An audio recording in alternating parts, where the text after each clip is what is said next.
All right, everyone. Welcome back to another session of Comedy Sports DNI Talks.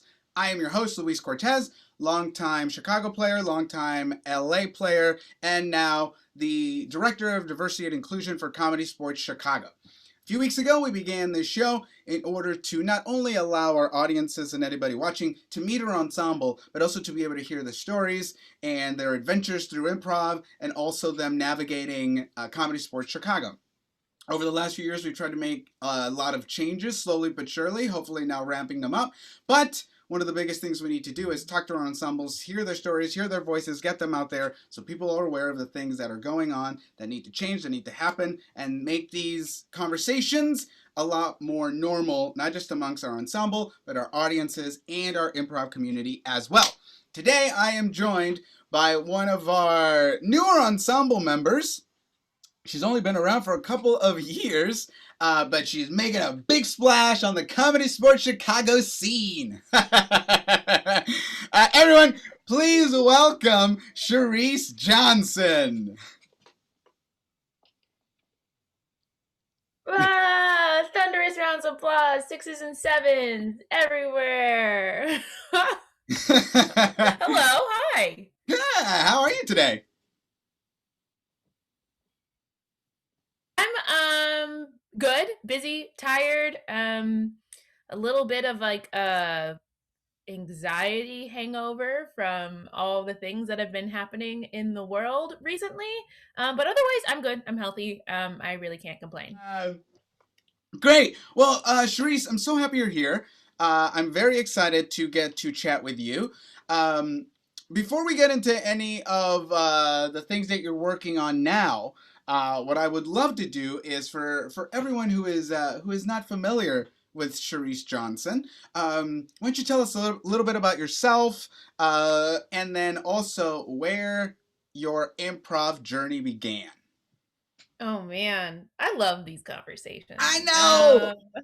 I just love talking about. I think everyone's very surprised, and I'm like, no, I don't. I don't want to spoil it. I don't want to spoil it for anyone. But so yes, hello. My name is Cherise Johnson. I am originally from Ohio. I'm from Akron, Ohio. Um, I actually went to school in Chicago. I went to Roosevelt University, where I became a nerd and I studied math and psychology. So that is my background. I'm also a former high school math teacher.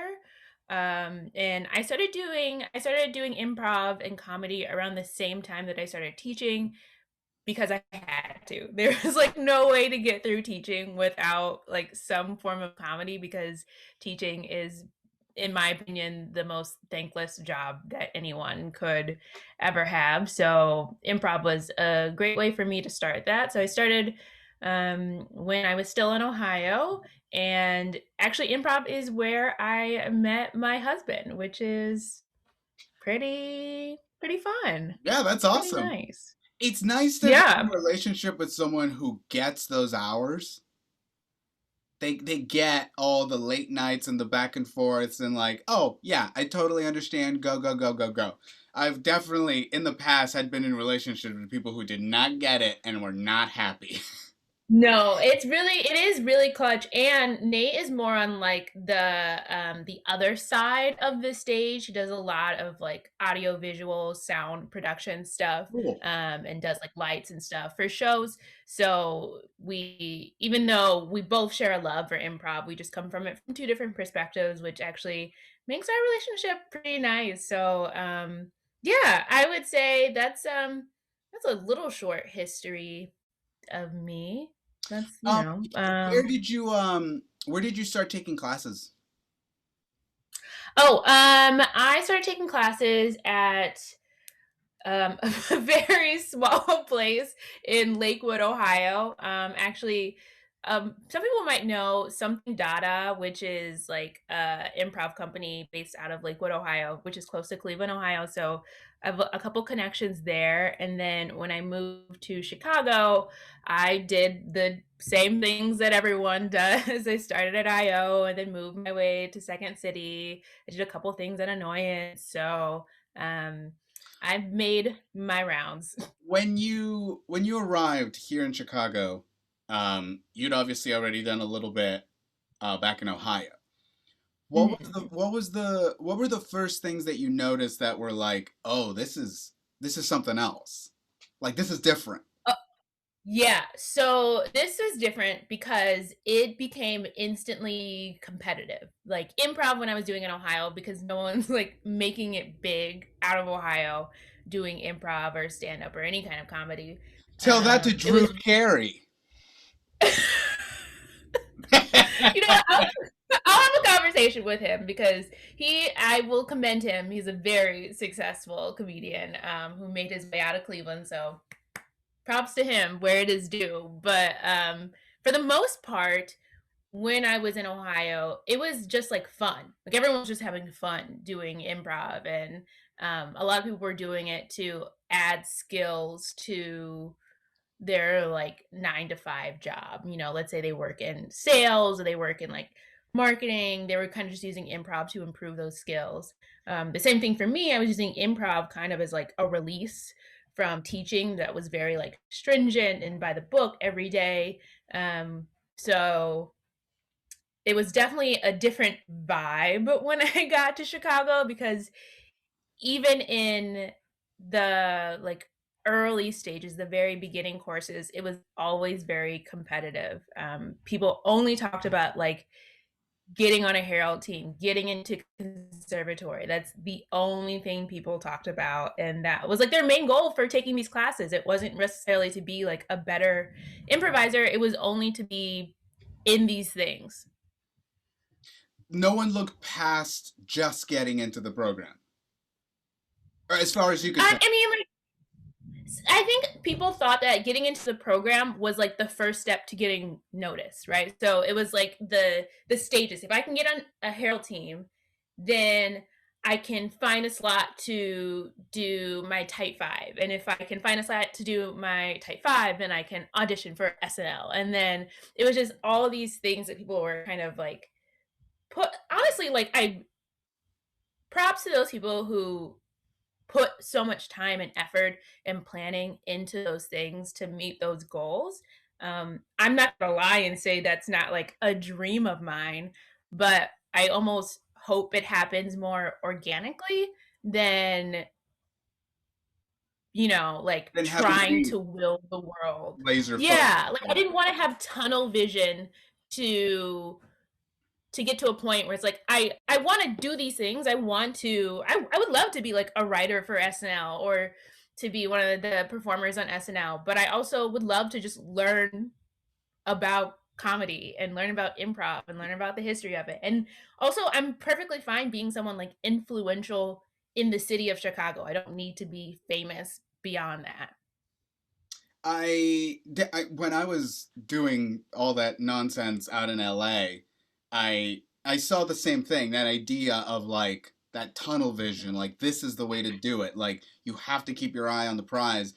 But honestly, like I just got to a point with that stuff where I was just like, I get that and I respect that, but at the same time, I gotta like live, you know? Like I want to have time to like have a wife, have some dogs, see what else is going on in the world. Really, like I couldn't justify only focusing on that after so many years of watching it do such negative things to me and the people around me. I was just like, I gotta I gotta see what else is out there because I can't let my whole life just be this thing. It's why I ended up out here in Chicago, or part of it anyway. So I totally get where you're coming from with that. Um, okay, so you started seeing that it was a lot more competitive amongst everybody, and what kept you going then? Seeing that around you, knowing that that wasn't really your jam, but obviously you kept taking your classes, you kept going in there. Why? I mean, so I wasn't, let me be clear, it wasn't my jam at first. And then, of course, I drank the Kool Aid. You know, for a hot minute, I was really into pursuing the same goals and developed some of the similar tunnel vision tendencies that other people had. And then what actually changed is I found comedy sports, to be honest. I auditioned for comedy sports, 2 years ago. Yep. And when I auditioned, I was just really impressed with the process. I was really impressed with the transparency around what was happening and what would be the steps to get into ensemble, or if you were in rec league or minor league, how do you move up? um I was really inspired by that because it was the first time it felt like I knew what was at stake and I knew what I had to do to get this goal, instead of, it felt like when I was performing at like IO in Second City, it was a lot of, you know, who do you know that can, get you into these spaces? Who do you know who can twist an arm here and there to get you into this audition or what have you? Which I know is the name of the game. That is the business of entertainment. But I had a lot of respect for comedy sports in creating a process that I thought was more transparent than any other um, comedy theater that I've been to in the city. And that was kind of the goal. The goal was to give people a very visible through line to the ensemble. Because for years, and you saw it, it's just you go in there, you kind of do your things, and it very much hits that idea of like, you just keep doing your shows, we'll keep our eye on you. And I'm like, that doesn't mean It doesn't like anything. it doesn't mean anything. And there was no like, until I was in um the pool, which is like kind of IO's incubator for their Herald teams. Usually people who are on the pool get placed on a Herald team. And until I was on the pool, I never really received like notes on what to do better or like what to change. It was kind of like going through classes. All the notes were very generic. They weren't specific to any one person. A lot of teachers really just kind of, you could tell they were just repeating the same thing they had said before. So it it wasn't until I got to the pool that I actually had like notes that were specific to me that would help me become a better performer. And even then, this was like late in the game. I already finished all of my training at IO by the time I gotten on the pool. And so now it's like, oh, now I'm getting notes to like rework the things I probably should have learned From the years beginning. ago. Okay, that's fine. You said you took classes at Second City. Did you go through the conservatory? So I started Conservatory right when the pandemic started. Oh! Oh, it is great. It was perfect timing. So gotten I had gotten into the ensemble at comedy sports, and I had just gotten into a conservatory at Second City. And when everything hit the fan, and Second City tried to do online classes, it was not my jam. Now, this is not me taking a position or a stance on Second City. It was just my opinion that though they were trying, I don't think they had thought through what changes have to happen from going to in person to virtual classes. Like a lot of things needed to change. In person, it's very easy to sit in on a 3-hour improv class and get everything done, feel like you learned a lot that day. It's really hard to come in with that same energy for 3 hours in front of a screen, not actually interacting with people. And they kind of kept that model. They kind of just kept everything the same, but put it online. And it wasn't working for me. So I just pieced out. Like I just ended my term short. If I want to, I can always go back. I have Yeah. a credit through Second City, so I can go back and take some more classes. But I it I just didn't. I didn't think it was beneficial for me to finish Conservatory in the virtual setting. So no, I did not finish Conservatory. And I think that's fair. I think, especially with things like Conservatory and all that, I think because they try to put that mentality, and I think we were talking a little bit about that yesterday, that mentality of like, move up as a team and you should all always stay together. But to me, that just breeds more like, keep coming back, keep giving us your money, as opposed to, like you said, those very specific one on one notes that it wasn't until you were done with the program that you were actually like, this is helpful. Where was this Yes. a year ago when I started my program? Um, so I totally understand that. And honestly, I don't even think it's that much taking a stand, one way or another, on Second City, as much as just very much, as an educator, like you are aware of these things. So I think calling them out in that way from that perspective is really important to be able to see that, like, this isn't just artists and students kind of like doing the, oh, I don't know. It's like you're getting some feedback from, educators and people out in the world who know about this stuff, and yet it's still, ah, we'll figure it out. And I totally understand that balance they probably had to play between we are a business, right? Like in my role as like the head of the training center for comedy sports, I we are a business. Like we have to there's no way we can continue to do the things that we do even though we love what we do every single day. We can't do it if we're not making money. It doesn't work. We can't just give away our services for free. And so in the same Can't sense pay that our I'm rent sure with good intentions. very very good intentions, please take it, thank you, we would this covers our whole rent, thank you. But yeah, I totally understand that, like, that tension between, okay, they probably had to make a quick decision as to whether or not we're going to continue these classes virtually or we're going to like pause for a second and figure out what it looks like.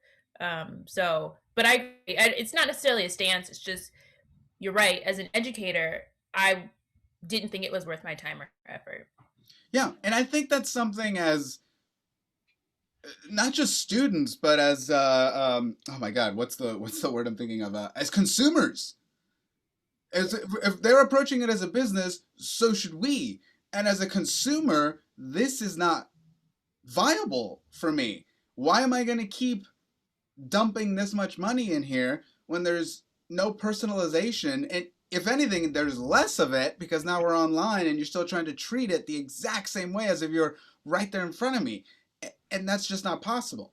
And it was that same mentality that we were thinking when we were trying to transfer the show from the stage online. The first thing we said was, the one thing we can't do is just try to recreate the show online. Yeah. Like, we have Right. to start over.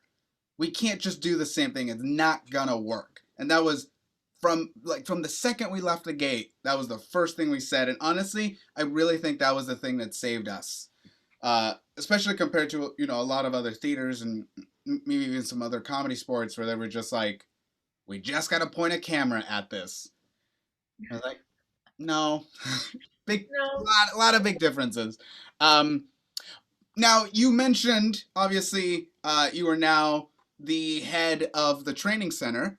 Tell me a little bit about that. Tell me about not just because I was obviously one of the people who were throwing names around when we were looking for people, but um, what was that experience like for you, especially being so new and also at the time that it was all happening?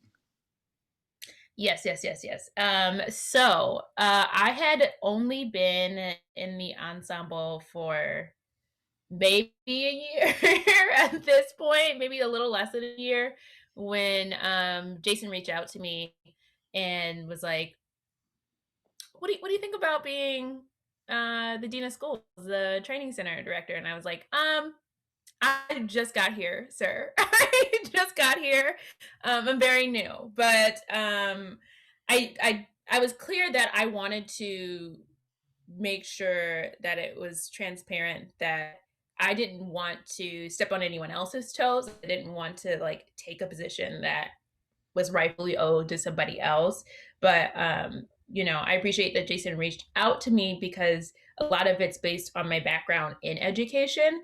And I think that's sometimes what comedy theaters and improv training centers miss is that deep down, even though we're talking about improv, we're talking about comedy, this is still about education. And education, at the heart of it, we have to care about our students. The students is the main goal. And so I, of course, said yes. And of course, I went through the whole application process and was interviewed and all of those things. And it was also at the time when, right after we had closed our theater for live shows and we were starting to go virtual. And obviously, that means our training center was closed for in person classes as well. So there was a lot of things up in the air. We had curriculum written. None of it was adapted to the virtual setting. We had also just started our summer camps, which were happening online as well for the first time. So there was a lot of new things to navigate as soon as I stepped into this role, which I'm actually thankful for. I kind of like jumping in right away and kind of figuring things out as I go. It helps me learn quicker on the job when I'm just like forced to address problems as they come. So the process was great. I felt really appreciated that everyone was so eager to help me out because at first I really was kind of like, what do I do? it Yeah, was no, it was crazy. totally. It was wild, but I'm really enjoying it now, and it is. I know a lot of people are probably thinking like, what's going on with the training center? And I think that's the why I was mentioning why I took a step back from conservatory because of my experience. And I want to make sure that we don't recreate that same tension for students when we start our training center again, hopefully very soon. We want to make sure that we took a lot of time to think about what the training center should look like, how it should act, how it should be more student centered, and how we can do this in a virtual setting so that we're setting ourselves and our students up for success instead of just saying, okay, let's just put everything online and then obviously it will work. The goal is to make sure that we have developed a training center for our students that they feel compelled to come back to over and over again.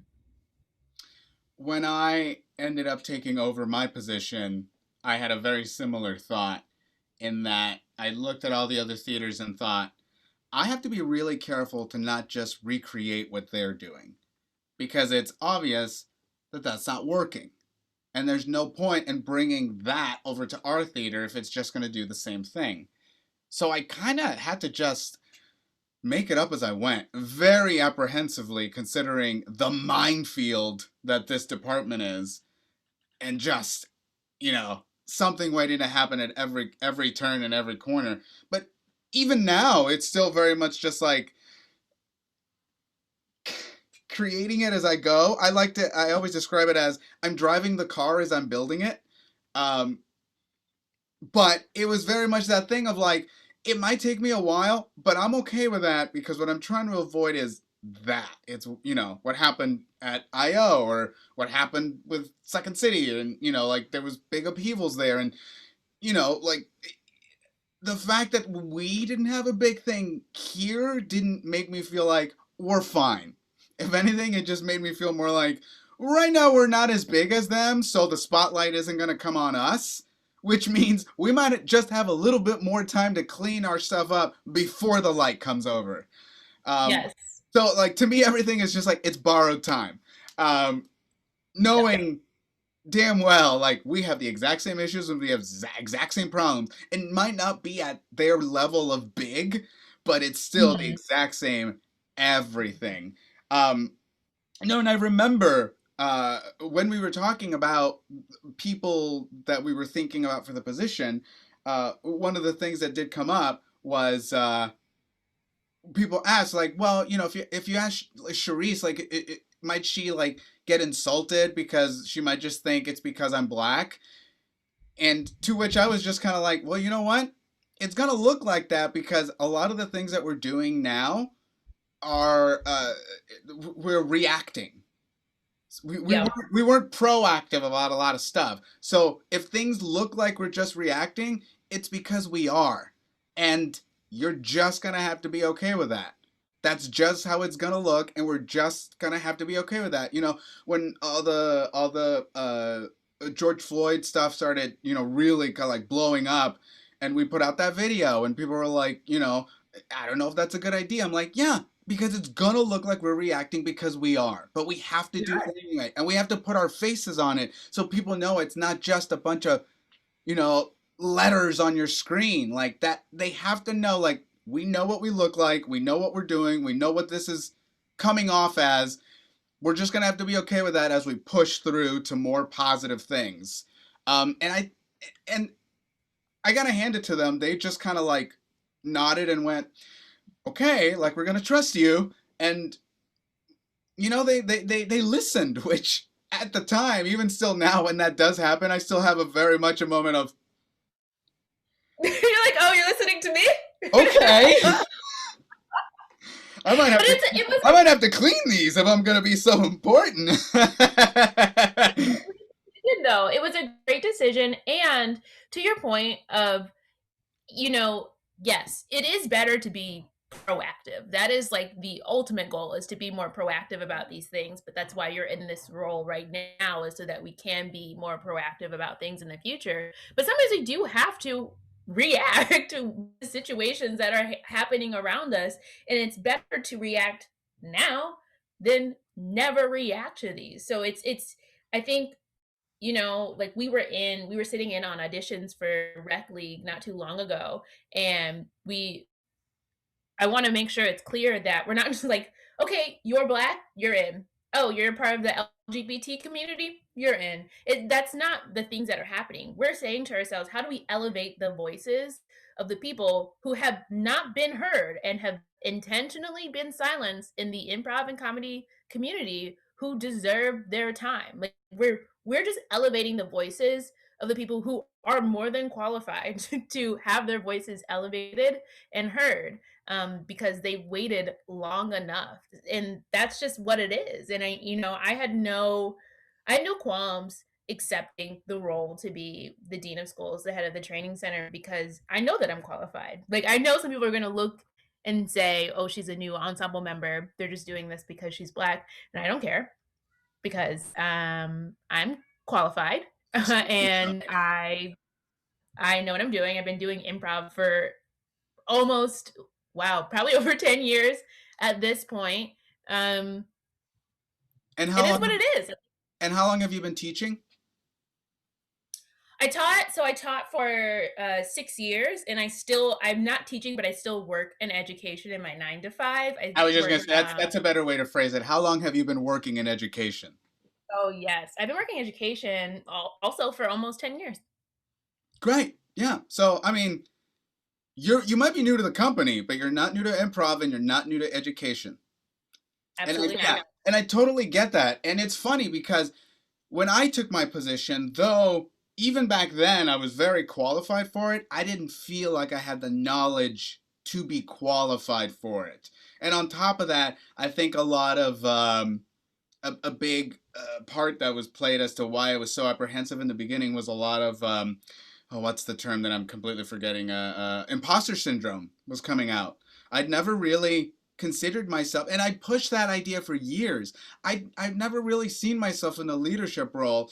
And then as I was going through all of this, I generally remember having a moment where this thought just echoed in my head, and I practically almost broke down when it like washed through my head, because it was just like, could it be that you don't see yourself as a leader because you've never had a leader that looks like you? And literally, I was walking down the stairs into my basement as that was happening, and I remember stopping like 3 steps from the floor and just standing there with like this dumb look on my face of, oh shit. Like, it just like my.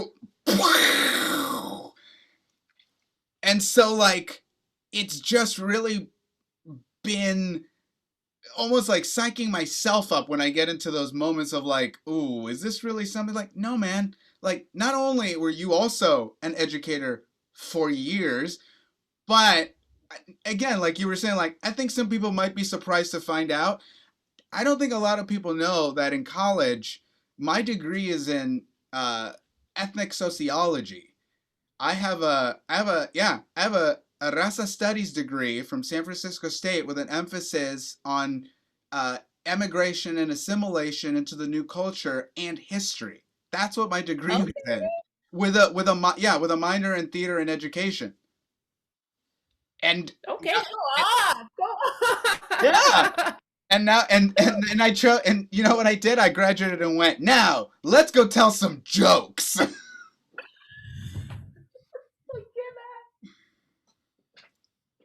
So I look at this, yes, I look at this stuff now. The stuff that over the last few years has just frightened me to my core, but I have to keep reminding myself, like, you know what you're talking about. You were educated in this. This might not have been the goal, but everything that you've been working on has culminated to this point. A connection of both your performance-based stuff, but also the social movements that you've studied over the last few years are now coming together as one for you to do this position. And so now, for the first time in a long time, I'm very much finding myself like, oh, okay, okay, look at me go, flip. Flip, flip, cute.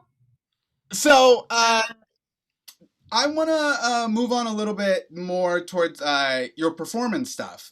You did get to start off on stage with us, but now we moved online. And at some yeah, point, we're going to move back to the stage, at hopefully. some point. But tell me what that growth has been like for you over the last couple of years. Coming in, obviously, you are a talented improviser and have had the experience, but had to learn the comedy sports style of play. First on stage, Yeah. now online. Tell me about that. Um, Let me tell you in 1 second because I gotta open the door because Mr. Cat has been scratching at the door. Go, go, go, go. Mr. Cat,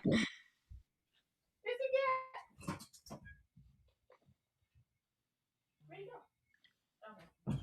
Okay. Well, I guess he doesn't want to come in anymore. Okay. Well, anyways, I'll answer the question now. Um,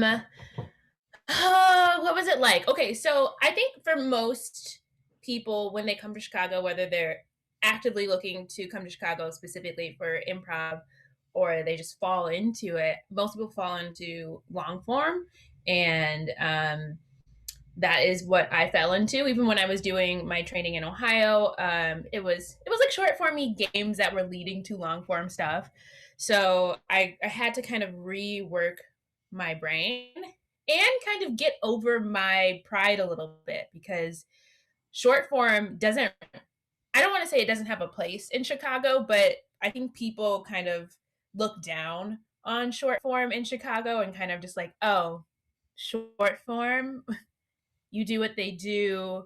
On whose line is it anyways? That's not anything special. And like I kind of had to get over that pride because it is hard. It's like it's hard to make it entertaining.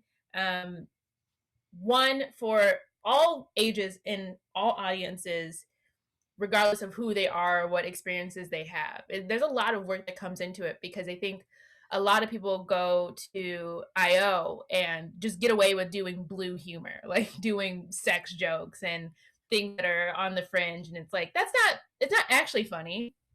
It's just funny because you're making people uncomfortable. Like I'm not laughing because I have a personal relationship or experience with what you're saying. It's just uncomfortable for me to watch you on stage make very sexist, homophobic, transphobic remarks. Like that's just awkward. I'm mostly just cringing.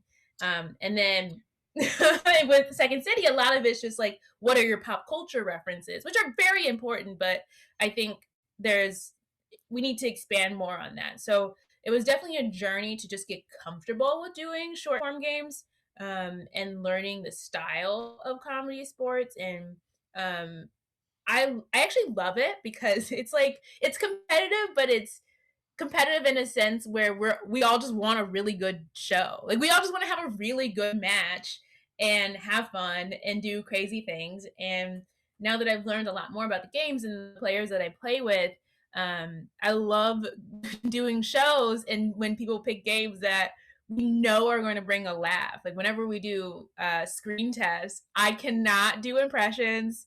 I am so bad at them. I also I'm not a big consumer of movies. And so whenever I get a movie that I clearly have not seen before, I'm an actor and actress that I have no idea who they are. I just make things Make it up. up. I just make it up, and it's so fun. It's like you have to get over that fear of just I have to do it perfectly. It's One you of the don't have to do it perfectly. You have to one, do it. one of the best pieces of advice that I ever got that still has stuck with me to this day came from my old boss, James Thomas Bailey, who runs Comedy Sports LA. Um, and he said, an improviser's mind should be 5 miles wide and 1 inch deep, which means you know a little bit about everything. And he used to say, if you can give me one true fact about a topic and then speak on it confidently, everything else that you say about that could be crap and people will believe you because you're selling it in that way. So that's why like that idea just like it's sunk into me, and I've just been not so much a sponge of pop culture but just of information. Yeah. Anything that's like, I bet you that will come up one day. And even if it does and only two people laugh, to me, I'm still like, to those two people, that was the smartest damn thing in the room. And I am so okay with that. Yeah. I agree with that. And I've also like learned to get over my fear of of feeling like I'm the only person in the room who like doesn't know something, or like the only person who does know something.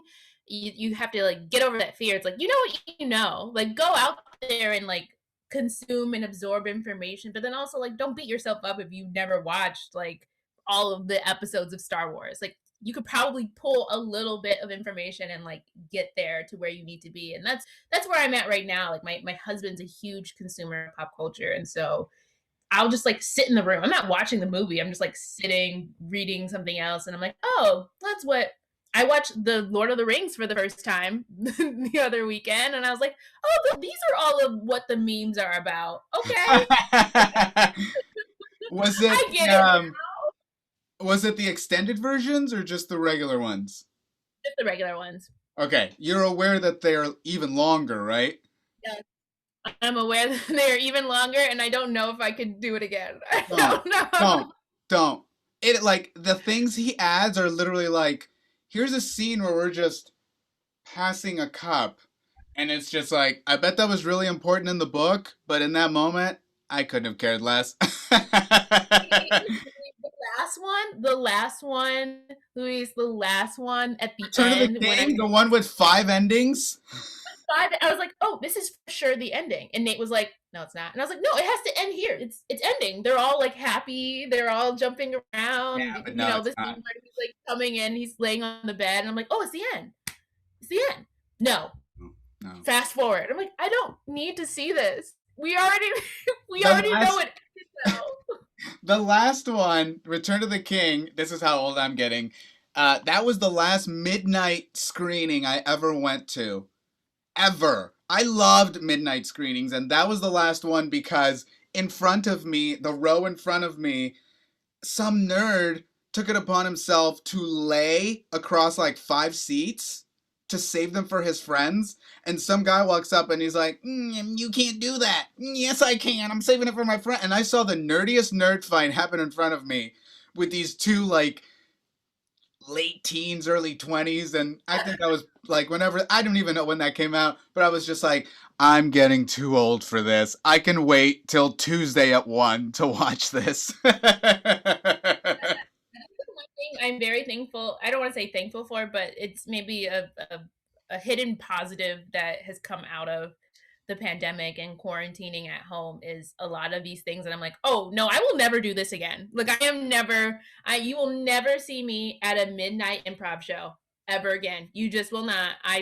You will not. I'm sorry. I'm old. I'm getting old now. I'm not doing Oh, it anymore. I a few can't. years back, I remember telling I used to have a two-man team with my best friend, and around like 2010, I was just like nothing past 11, nothing. Not because I don't want to do it, but it's like those are not fruitful for us, and it's just us and the other team and their significant others, and it's not worth it. So no more late night shows. Leave those to the early 20 somethings who have the energy of the sun. Like we done. No, no, no. I turn into a pumpkin at 11:30. So boo. Yeah, I totally get that, and I think that's part of becoming a more senior player, that you can make choices like that. And at first you inundate yourself with everything and take on every team that you can, but as you start to figure out exactly which part of improv you want to focus on, throw away those other teams and focus on the ones that are making you stronger. More teams doesn't mean better. It just means you're stretching yourself thin a lot more than everybody else and have less energy to give each one. Yeah, and you're always in you can't get better if you're always in the performance stage. Like you have to have at some point when you're in like the review phase of figuring out like, okay, what do I need to work on? What am I good at? What things do I want to pursue as a performer? If you're always performing and you're not editing, let's say, let's call it editing, you're not you're not getting better. You're just kind of plateauing. But you need to be in this phase where you're constantly working on yourself and then performing and then working on yourself and then performing. If you just live in this space all the time, you're not going to get better. Well, believe it or not, Cherise, we're almost at the end of our time. Uh, What the heck? I know this went by real fast, but tell you what, I'm definitely going to have you back because we definitely need to continue this conversation sooner than later. But right now, what would you say as the head of the training center right now, is your next big goal? And Ooh, how can I and the office help you accomplish that? wow, this is a great question. I think the next big goal is for us to launch our new virtual training center that is going to, I don't want to spoil it, but it's going to offer a lot more options for our students and a lot more of a personal touch instead of feeling like you're just going through and you're just paying people money to advance. So that's my goal is to launch our brand new virtual training center, and I think the offices and the trainings and the leadership staff has already been like more than helpful in making sure that we get this off the ground. A lot of us are working together to brainstorm what this looks like, who should teach these courses, and I think we're already well on our way. I completely agree. I think so as well. Charisse, this is great. Like I said, we'll do this again sooner than later. For everyone out there, thank you so much for watching. Please follow us on Facebook and please follow us on Instagram. Find us on Twitch, CSZN. We have shows Wednesdays, Fridays, Saturdays, and Sundays. So please check out our schedule. Please check out the website. And please watch all the other Comedy Sports D&I Talks. And we will see you next time. Thank you, everybody.